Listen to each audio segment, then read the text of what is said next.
Bonjour à toutes et à tous. Merci Georges Sali de m'avoir convié à ce colloque dématérialisé, comme on dit maintenant, en période de confinement. Je suis ravi de pouvoir participer à la réflexion que vous avez initiée.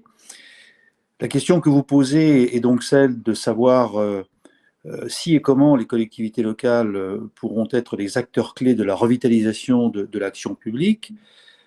Je dirais, en tant qu'observateur, puisque comme vous l'avez rappelé, je ne travaille pas au service des administrations aujourd'hui, ou je ne travaille plus aujourd'hui au service des administrations. Ce qui me frappe, c'est que cette question, finalement, ça fait plus de 40 ans qu'on se la pose. Et il n'est point besoin de remonter jusqu'aux grandes lois de décentralisation de 1982 pour être frappé du fait que c'est une question, je dirais, rémanente dans le débat public. Et c'est déjà pour moi un motif d'étonnement. Euh, C'est-à-dire que quand on observe les pays qui sont autour de nous, euh, qui ont leurs qualités et leurs défauts, comme tout pays, je n'ai pas le sentiment qu'on s'interroge en permanence en Allemagne sur l'articulation pouvoir central-Länder. Je n'ai pas le sentiment, pour prendre un pays qui est sous les feux de l'actualité, qu'on cherche à remettre en question l'équilibre entre le pouvoir fédéral et le pouvoir des États fédérés aux États-Unis. Et d'une certaine façon, il n'y a peut-être qu'en France où systématiquement on s'interroge sur ce qu'on pourrait appeler l'équilibre institutionnel, un peu finalement. L'équilibre institutionnel. Et alors, on a coutume de dire que depuis la Révolution, la France n'a cessé de faire des révolutions pour revoir son pacte fondateur. C'est la raison pour laquelle on en est à la Ve République. Et bon, je dirais que les ardeurs se sont un peu apaisées de ce côté-là, mais encore que, mais d'une certaine façon, le débat s'est transféré. J'ai le sentiment qu'il s'est un peu transféré sur l'équilibre institutionnel interne entre administration d'État, collectivité locale, qui est là une sorte de bouillonnement qui est permanent et qui, d'une certaine façon, caractérise la gestion administrative française. C'est en soi, je trouve, assez surprenant. C'est un peu comme si on n'avait pas réussi à équilibrer une bonne fois la question. Alors bon, il n'y a pas de solution qui soit éternelle, c'est pas ce que je veux dire, mais c'est comme si on n'avait jamais réussi à équilibrer cette question et si en permanence on était amené à revoir le sujet. Bon. Alors pourquoi en est-il ainsi dans le cas de notre pays et ça me permettra de venir évidemment au rôle supposé de la haute fonction publique. Mais enfin, la haute fonction publique, je rappelle qu'elle est sous la coupe des gouvernants du moment et qu'elle exécute les décisions du pouvoir politique, même si l'on sait qu'il y a une forte porosité désormais entre les politiques et les fonctionnaires, puisque la classe politique s'approvisionne très largement dans le monde de la haute fonction publique, bon, ce qui peut d'ailleurs en soi prêter à interrogation, parce que ça engendre une forme de consanguinité qui, évidemment, sur le long terme, peut poser question. Mais au fond, quand on regarde le système institutionnel français sur la longue période, je ne ferai que répéter des choses qui sont connues de tout le monde, hein, c'est que la France est quand même héritière d'un modèle administratif très ancien, je dirais centralisé, parce que dans l'imaginaire administratif, il s'est construit dans une sorte de lutte contre les féodalités.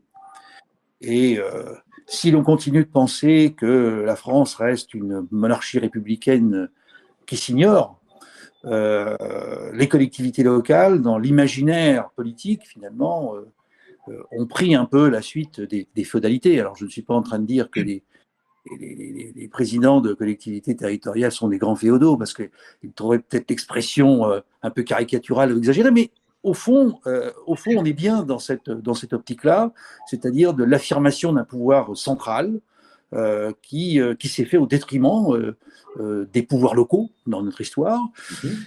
Cette culture que nous avons héritée de la France d'Ancien Régime, elle a trouvé, je dirais, une consécration et une accélération à travers le jacobinisme révolutionnaire, qui est une façon de donner une nouvelle jeunesse à la monarchie, si je puis me permettre cette expression peut-être un petit peu insolente, mais un jacobinisme révolutionnaire qui va d'une certaine façon être à l'origine de cette culture de l'acte unilatéral, de la verticalité, de tout ce que l'on dénonce encore aujourd'hui. Bon, c'est très très ancien.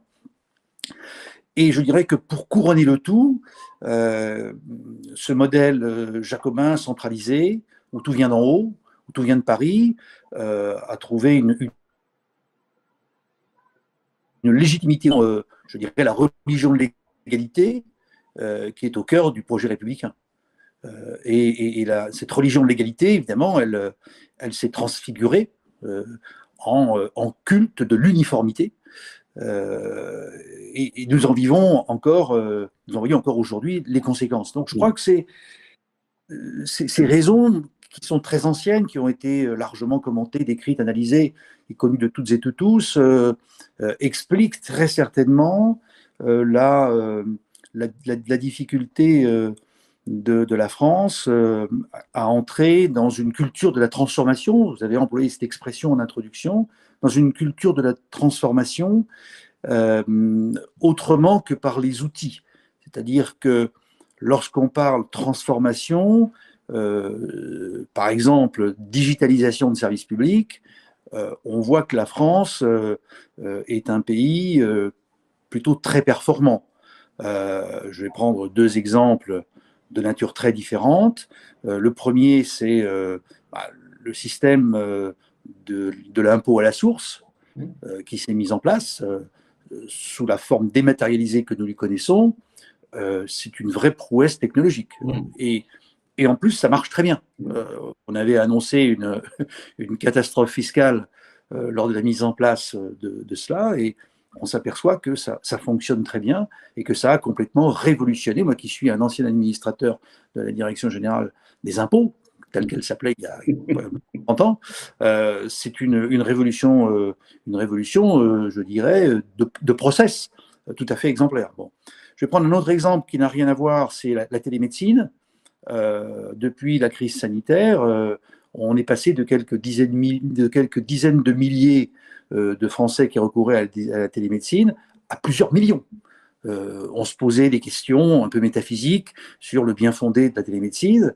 D'une certaine façon, la crise a été un accélérateur extraordinaire et qui a montré l'appétence des Français pour recourir à ce mode de médecine. Et il y a véritablement une culture de la transformation par les outils. En revanche, ce qui évidemment est plus délicat, c'est la culture de la transformation au plan managérial, c'est-à-dire à la fois l'élaboration de la décision et d'autre part la mise en œuvre des décisions. Alors quand on dit l'élaboration de la décision, ben, on va retrouver effectivement la difficulté à laquelle on est confronté, à savoir le fait que on reste dans une culture très souvent, on va dire, unilatérale, top-down, pour employer une expression familière, de la décision, et d'autre part, une culture de la mise en œuvre qui laisse peu de marge de manœuvre aux acteurs chargés de déployer les actions décidées.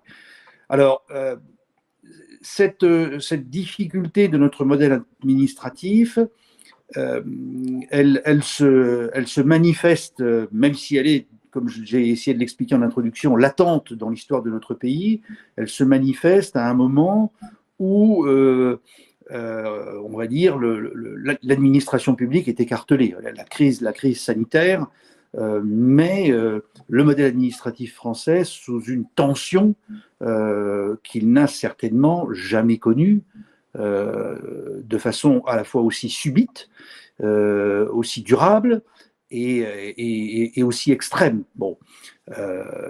Et on voit bien d'ailleurs comment dire, le mouvement un peu compulsionnel que les pouvoirs publics ont adoptées, avec la multiplication des conseils de défense, la multiplication d'instances, Oui. de réunions, la prise de décision en cascade qui évidemment s'accumulent, parfois se percutent, les, les problèmes d'appariement entre les différents interlocuteurs qui fait que il y a une certaine forme de cacophonie qui parfois s'installe. Bon, donc on voit bien aujourd'hui que l'administration publique est dans une sorte de tempête objective, indépendamment de la volonté des acteurs, de tempête objective qui évidemment ne rend pas les choses très faciles pour transformer à froid puisque c'est toujours la même difficulté à laquelle on est confronté, c'est-à-dire à chaud, on peut être victime un peu de ce que j'appellerais le syndrome du bélier, qui avance un peu tête baissée, mais voilà, avec, je dirais, un degré de lucidité aléatoire, mais en même temps, on n'est plus dans le confort de son bureau pour raisonner à froid et penser à froid les évolutions de demain. Alors, il faut aussi rappeler évidemment que cet écartèlement qui est maximisé par la crise que nous connaissons, il intervient aussi dans un contexte complexe pour le modèle administratif français. C'est que d'une part, il y a, je dirais, les coups de butoir qui viennent d'en haut. Ce que j'appelle les coups de butoir qui viennent d'en haut, c'est l'administration européenne qui se met en place et qui nous oriente vers une forme de fédéralisation progressive qui ne dit pas son nom. Donc c'est clair que ça a tendance évidemment à absorber une partie des compétences du modèle administratif français. Et puis d'autre part, le besoin que l'on a de plus en plus d'agilité sur le terrain, qui, je dirais, à l'autre bout de la chaîne, perturbe évidemment le fonctionnement de notre administration. Alors celle-ci, me semble-t-il, est aujourd'hui dans une situation de porte-à-faux parce qu'elle s'est réalisée, elle s'incarne excellemment dans ce que j'appellerais la production de normes, ce qui est quand même son vrai savoir-faire. Et d'ailleurs, on le voit avec la politique sanitaire, c'est-à-dire quand il s'agit d'édicter des règles, là, l'administration est évidemment particulièrement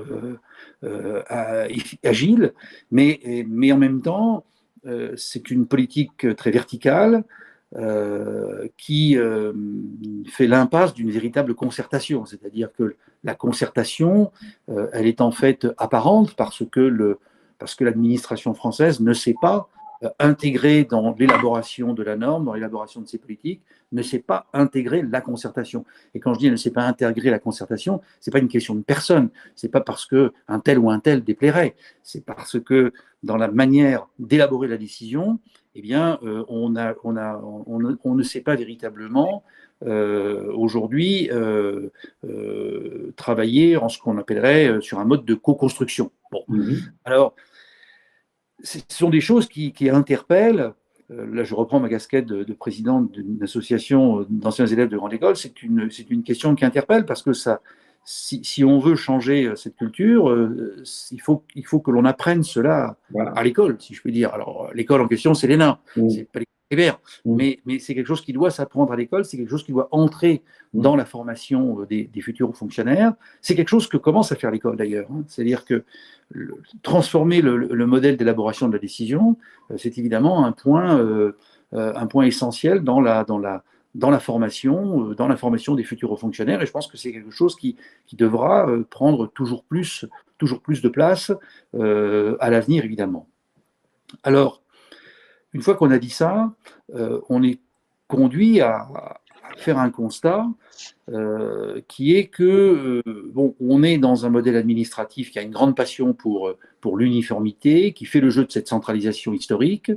On est dans une administration qui revit un peu toujours le syndrome monarchique. La lumière vient d'en haut, quoi, si je peux dire, c'est toujours pareil. Et qui, de ce fait, a une culture contractuelle assez faible.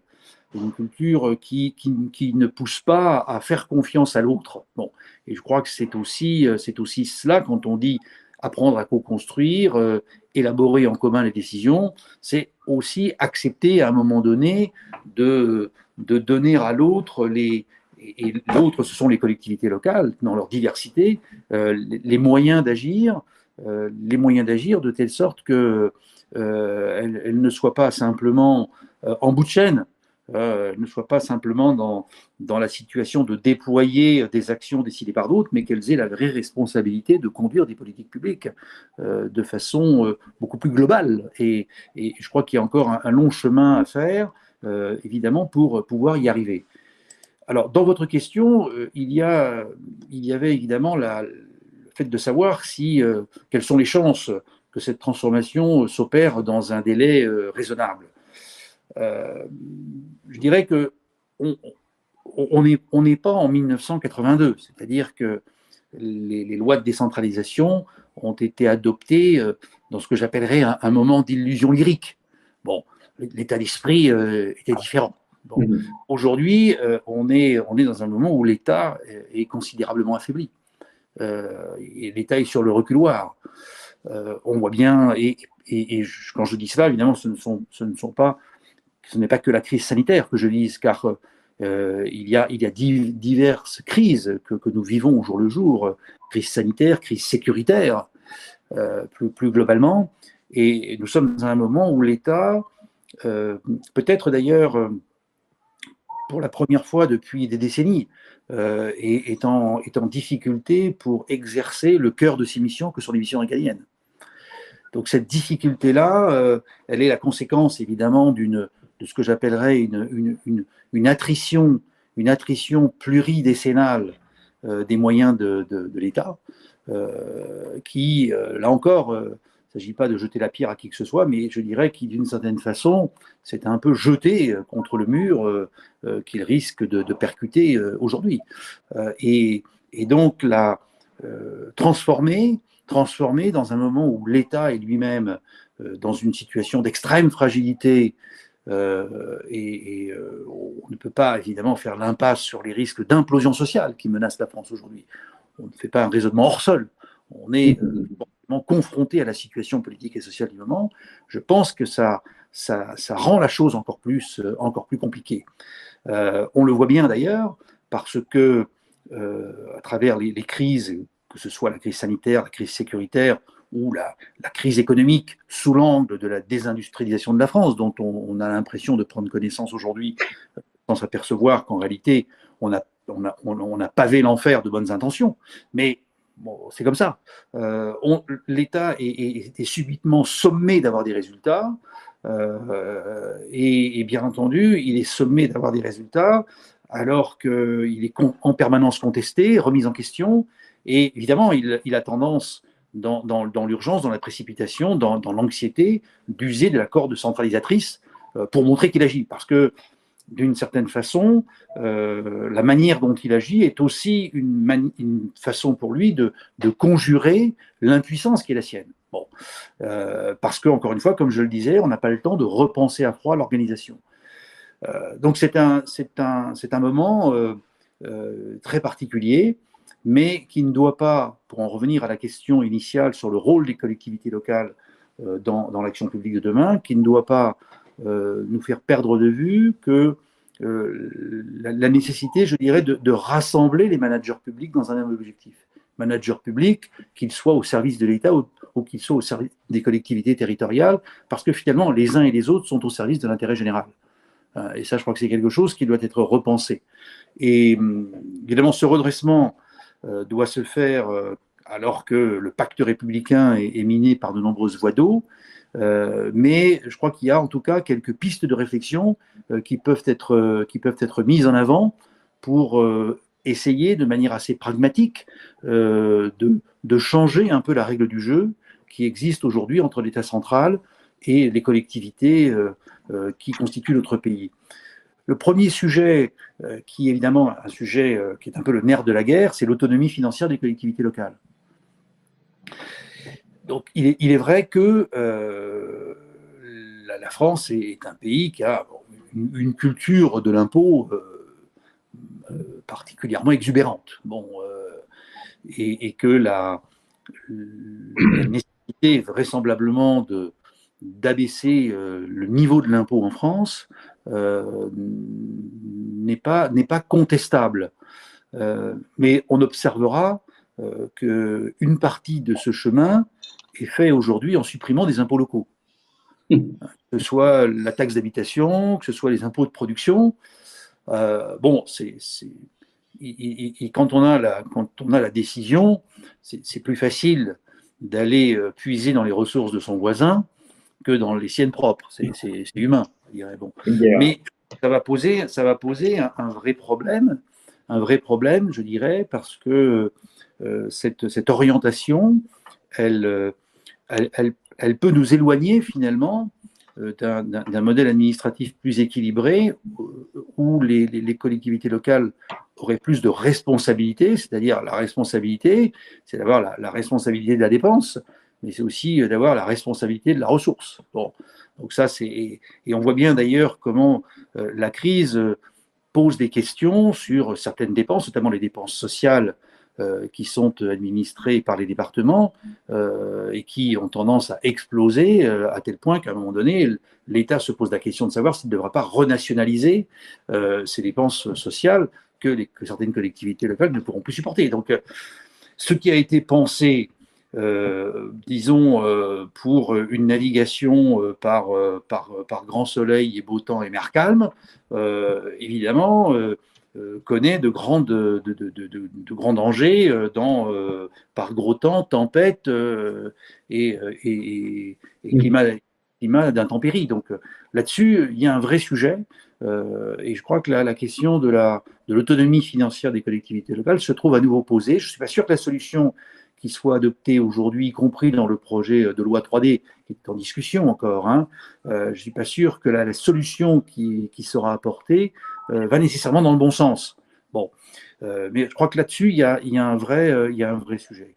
Bon, la deuxième question, me semble-t-il, qui mérite d'être repensée, c'est le bon équilibre entre déconcentration et décentralisation. Donc l'État, évidemment, a besoin d'une administration sur le terrain. Je crois qu'il faut réussir à former de véritables tandems ou de véritables couples opérationnels et peut-être justement essayer de mettre en place une véritable culture contractuelle dans le cadre de ces couples, si on a le courage de le faire. Alors, on parle aujourd'hui beaucoup du couple maire-préfet. Bon. Mais on voit encore tout le chemin qui reste à faire pour que ce couple fonctionne de manière, je dirais, responsable, autonome et au plus près des besoins des citoyens. Reprenons l'exemple de la crise sanitaire, la manière dont le confinement s'organise. Bon, moi, je ne suis pas sûr que les règles doivent être identiques dans toutes les communes de France. Parce qu'on peut arriver à des situations parfois un peu ubuesques, à vouloir effectivement faire passer tout le monde sous la même toise. Je crains que l'on s'éloigne de l'objectif recherché. Alors, évidemment, si on le fait au nom d'un indicateur, le fameux R que l'on mesure en permanence pour voir quel est l'état, le baromètre de la crise sanitaire, si on le fait au nom d'un indicateur national que l'on veut pouvoir commenter au journal de 20 heures, c'est une chose, mais je ne suis pas convaincu que ce soit la meilleure des choses à faire. En revanche, on ne peut pas, me semble-t-il, administrer territorialement les règles de confinement de la même façon, selon qu'on est une grande métropole, une grande banlieue urbaine ou un territoire rural à l'habitat clairsemé, où globalement les règles de densité ne sont pas les mêmes. Donc je crois que vous voyez, là on est sur des choses très concrètes, mais de fait, il me semble que ce couple dont on parle, maire-préfet, pour qu'il puisse marcher correctement, il faut un peu lui donner les clés de la décision et d'une certaine façon lui attendre de lui dans le cadre de la crise sanitaire, eh bien qu'il soit capable de juguler comment dire, qu'il soit capable de juguler le développement de l'épidémie, mais s'il le jugule différemment, si le département de la Haute-Garonne le jugule différemment du département du Nord de la France, en soi, c'est pas très grave. Bon, ouais, ça, je crois que c'est un vrai changement de culture qui est devant nous. On a évidemment aussi la question du ce qu'on appelle le millefeuille territorial. C'est-à-dire que les lois de décentralisation, voilà, elles ont posé une répartition des compétences. Bon, alors moi, je ne suis pas un spécialiste du sujet, mais je crois qu'il y a peut-être évidemment des équilibres à revoir entre maires, intercommunalités, départements, régions. Alors c'est une question qui revient de manière régulière sur le devant de la scène administrative, mais je crois que c'est un vrai sujet parce que voilà, il y a peut-être une règle de spécialisation à revoir ou en tout cas à mieux affirmer. Il y a très clairement des sujets qui relèvent effectivement de politique de proximité. Bon, et c'est clair que à bien des égards, quand il faut s'occuper des habitants, les communes sont au plus proche des habitants. Quand il faut administrer ou soutenir un réseau associatif local, c'est clair que celui qui est le mieux placé pour le faire, c'est quand même le maire. Bon, donc il y a là vraisemblablement des compétences plus fortes à donner avec les moyens qui vont avec. En revanche, si on veut parler de politique d'aménagement du territoire, on a plutôt intérêt de regarder ça au niveau d'une région, y compris d'une grande région comme c'est le cas aujourd'hui. Donc il y a, me semble-t-il, quand même des questions de bon sens qui pourraient trouver leur solution si on essayait, encore une fois, de se placer sous l'angle de l'intérêt général et de voir ce qui est le plus efficace. Je prenais ces deux exemples. Je ne suis pas un spécialiste de ces sujets, mais je pense qu'il y a là une manière de revoir les choses, évidemment, pour que, d'une certaine façon, les choix soient faits à la fois dans l'intérêt du plus grand nombre et puis, évidemment, d'une certaine manière, des choix qui soient économes aussi, qui évitent ce que j'appellerais les doubles dépenses. Et dans cette nouvelle culture contractuelle qu'il faut essayer de réfléchir, on doit être capable aussi, entre d'un côté les services de l'État, les services déconcentrés de l'État, et de l'autre côté les services des collectivités locales, de faire des regroupements de services, des économies de personnel, de permettre des redéploiements sur d'autres missions. Il y a très certainement là, je dirais, c'est ce que ferait une entreprise, je dirais. Elle essayerait de réallouer ses moyens en fonction des besoins, de voir là où il faut en mettre plus qu'ailleurs, et évidemment à vouloir préserver des structures. D'une certaine façon, on n'arrive pas à réorganiser de manière efficace. Alors, si je reviens sur mon avis, l'enjeu principal de cette évolution, c'est la révolution managériale qu'il faut être capable de mettre en place. C'est-à-dire que on dit, est-ce que les fonctionnaires sont capables de... Mais je crois que tout va dépendre de la manière dont ils sont formés, tout va dépendre de la culture que l'on va leur donner. Je crois que là, il y a encore un travail de fond à faire, parce que si je regarde, vu de ma fenêtre, comment on forme les hauts fonctionnaires de l'État et des collectivités territoriales, je constate que, pour faire simple, il y a deux grandes écoles. Il y a l'ENA et il y a l'INET. Bon, sous l'angle de la rationalité, de la stricte rationalité, on pourrait se demander à quoi ça sert d'avoir deux écoles. Non, mais c'est déjà... Donc, on retrouve d'ailleurs à travers cette segmentation la culture d'un certain compartimentage.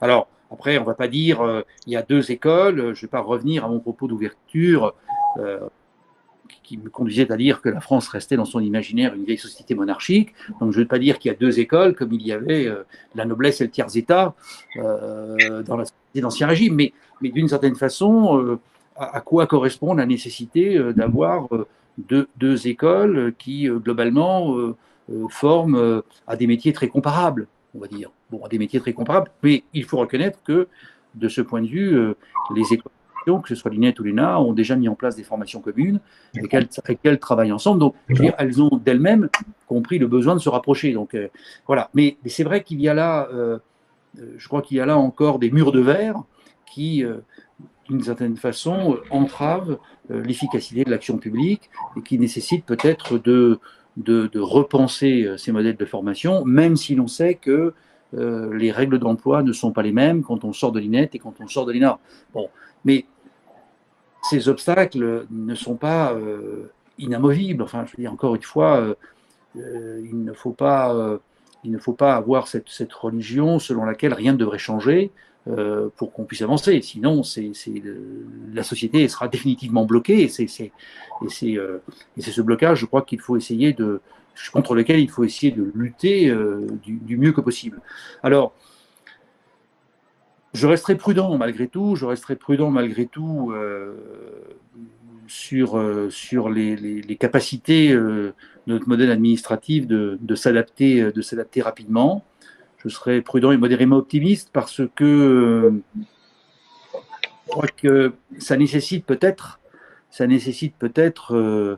de prendre témoin les Français. Enfin, je crois qu'il faut la transformation pensée dans les cabinets ministériels ou pensée dans les hôtels de région, les hôtels de département, ne réussira pas si elle ne se fait pas à partir d'un véritable dialogue avec les citoyens sur ce que les Français souhaitent.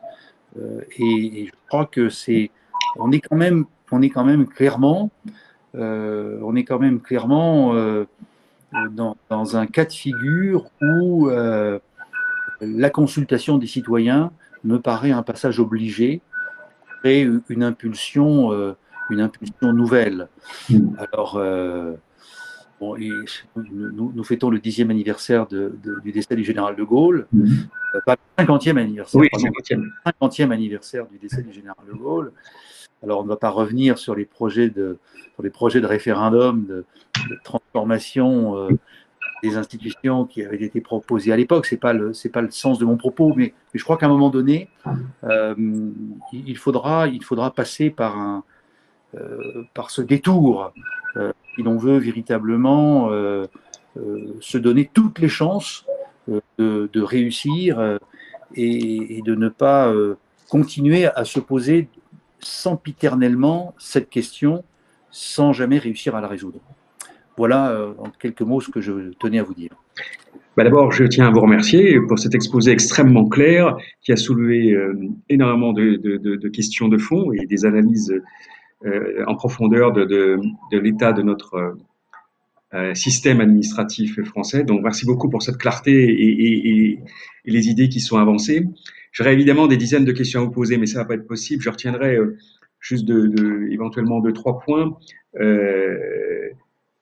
Vous avez évoqué en préliminaire de votre intervention le fait que ce type de questionnement qu'on avait sempiternellement en France ne se retrouvait pas en Allemagne ou aux États-Unis, et c'est très juste. Mais pour le coup, vous citez deux pays qui ont des systèmes fédéraux. Donc c'est un peu symbolique. J'avais interviewé énormément de personnes dans le cadre du livre blanc de la gouvernance publique, et je dois dire que tous les responsables politiques en activité ou en retrait que j'avais interviewés m'avaient toujours dit qu'ils étaient attachés à l'État unitaire et qu'ils n'étaient pas du tout pour un système fédéral, mais qu'ils étaient par contre pour effectivement de repenser le modèle pour donner plus d'autonomie à la proximité. Mais ce que vous soulevez là laisse entendre que voilà, si dans certains États ça fonctionne mieux parce qu'ils sont quand même largement fédéraux. Donc sans aller jusque là, comment est-ce que le gap peut se comment dirais-je se réduire, sachant qu'effectivement, vous l'avez rappelé, nous avons toute une histoire qui remonte à Philippe le Bel d'ailleurs, donc et que la Révolution française a malheureusement renforcé ou en tout cas acté. En regard de ça, ce que vous avez développé en particulier, c'est la culture contractuelle. qui est effectivement quelque chose de très fort et d'innovant. J'ai un très mauvais souvenir, je vous le dis, avec beaucoup d'autres élus de l'époque, de la contractualisation qui était proposée il y a 1 an ou 2 ans, je ne sais plus maintenant, pour la régulation budgétaire des collectivités territoriales, qui avait été très mal vécue, parce que c'était la fausse contractualisation, évidemment. Et donc, l'idée était tout à fait passionnante, mais l'application qui en a été faite a été très mal vécue par les collectivités locales qui disaient, bah, de toute façon, on a le couteau sous la gorge, on a intérêt à signer parce que sinon, on a des pénalités extrêmement importantes. Ce qui est quand même très révélateur d'un état d'esprit de ceux qui ont mis ça en place, d'une forme de ce qui a été vécu comme étant un peu un double langage, c'est-à-dire une évolution qui était potentiellement très intéressante, la contractualisation, et de l'autre côté, bah, le fait que bah, c'était forcé, quoi. Et donc là est sans doute effectivement une forme d'évolution qui permettrait de débloquer les choses avec la mise en place du fameux couple maire-préfet, qui pose la question du rôle des préfets. Beaucoup m'ont dit que beaucoup de préfets se sentaient démunis, avec moins de capacité d'action au niveau de leur préfecture, de l'État déconcentré, et aussi du rôle des élus, leurs partenaires. C'est-à-dire, moi, ma grande réflexion en posant des questions aux uns aux autres, c'est le rôle, la reconnaissance que les élus, eux, ont au regard de l'État. Autant l'administration territoriale est reconnue comme telle, même si elle a besoin de s'affirmer et d'avoir un rôle, comme vous le dites, de travail en commun avec la haute fonction publique, autant les élus locaux n'ont pas le niveau de reconnaissance factuellement comme étant des acteurs à part entière de l'administration de l'État. Et ça, c'est ce qui ressort vraiment très fortement.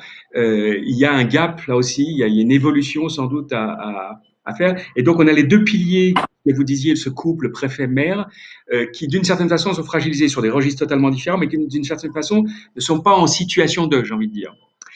Dernière chose, j'ai été vraiment étonné par le niveau de reproche des élus vis-à-vis de la haute fonction publique, sur des termes assez virulents, en disant ils ne sont pas infaillibles.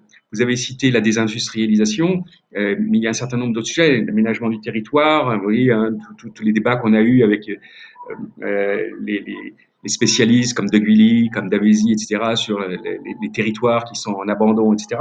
On en a abondamment parlé. C'est d'une certaine façon l'État central qui a favorisé l'émergence de grandes métropoles, de la métropolisation, et d'une certaine façon qui a un peu oublié les territoires qui étaient un peu en retrait. Et donc là, il y a vraiment une contestation sur l'infaillibilité de la haute fonction publique. Donc c'est quand même des choses qu'il faut prendre en compte, hein, presque psychologiquement, j'ai envie de dire, et en disant ils ne sont capables que de produire de la norme, alors qu'au fond, est-ce qu'il y en a vraiment besoin, alors que l'Union européenne, c'est elle qui produit la norme, est-ce qu'il y a vraiment besoin d'en rajouter? Et ça, c'est une vraie contestation, M. Keller. C'est cette volonté d'encadrer. C'est-à-dire que l'État déconcentré a moins de moyens, et en même temps, on lui demande de contrôler dans le moins de détail les politiques publiques. C'est pas seulement les objectifs qui sont fixés, mais les moyens financiers en plus, tout particulièrement, etc. Et donc, on laisse pas cette liberté d'agir localement dans la mise en œuvre de politiques publiques nationales. Personne ne conteste que c'est l'État qui doit définir la politique nationale, bien sûr, hein, avec les repères, avec tout ce qu'il faut. Mais de l'autre côté, laisser la capacité aux collectivités territoriales de mettre en œuvre, d'une certaine façon, en tenant compte de la connaissance qu'elles ont intime des usagers qu'elles servent. Voilà. Donc, vous voyez, ces préoccupations-là qui sont mises en avant du côté des collectivités territoriales. Et donc, la question, c'est est-ce que on va vers ça? Et là, je dois dire que la proposition est vraiment innovante, hein, celle que vous faites, qui est de dire de revenir à un vrai débat national avec les citoyens sur ce qu'ils veulent vraiment. Alors, c'est une question que je voulais vous poser. Dans cette démarche-là qui semble être vraiment très importante et qui doit vraiment se faire, est-ce que vous pensez qu'il faut passer par un référendum? Est-ce que ça pourrait Alors, bon, je ne vais pas revenir sur tout ce que vous avez dit parce que, encore une fois, c'était très riche. Juste un mot sur la comparaison que vous me dites que j'ai choisi 2 États fédéraux pour une comparaison à la France.